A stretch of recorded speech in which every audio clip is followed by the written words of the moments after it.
تابلوی ژان میشل باسکیات یه بناو کو تابلویکی نافدار و بهایه لپیشنگه که لباجار تایپی لتایوان نمایش کرن بری هجده مهی کوی لمزادا نیویورکی بیتا فروتن ده جاوره کرن کو بنزیکی 7 میلیون دلاران بیتا فروتن باجار تایپی تا که باجار آسیایه کو اف تابلویا لحاتیه نشاندان پشتی لندن و لس آنجلس هاته نمایش کرن. This is very special and unique.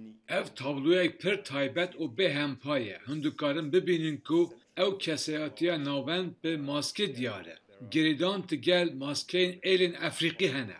Li cihê mayî yê tabloyê ew rengên bi hêz ku hema bi tundî li ser tabloyê hatine avêtin ji diyarin, ew jî bandorek nenormal e di karê baskûît da. اوه تابلویه که گوینه خواه دیده کشایه. جعالی باسکیات و ده سال 1982 ده لباجار مادنا یا ایتالیا دما او هاتبو بانگشکرن لویر چگریه.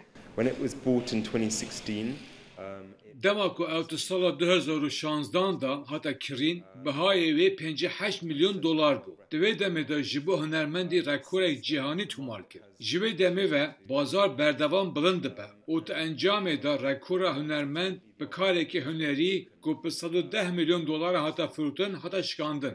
Ji ber wê yekê pirastî em wisa difikirin û pêşbînî dikin ku ew dê ji 7 milyon dolarê zêdetir bifirûşe. Lê em dibînin ku biha li gorî bazarê di çend salên davê da zêde bûne. اف تابلویا یک جماسترین برهمین هری مزن یه باسکیاتیه که دریجاهی آوی 5 مترن و بحناتی آوی 2.4 مترن. نها خودی وی تابلوی یوساکا مایزاوا یه ژاپنیه که بکره تابلویانه. there are many cities in Asia that we could have chosen. Li Asyayê gelek bajar hene ku me dikarî ji wan hilbijêrî. Lê me li ser Taypeyê biryar da ji ber ku ew bi rastî yek ji bajarên herî girîng e dema ku dûr tê berhevkirina hunerê li herêma mezin ya Asyayê. Ji ber vê yekê me biryar da ku em bîne lêre.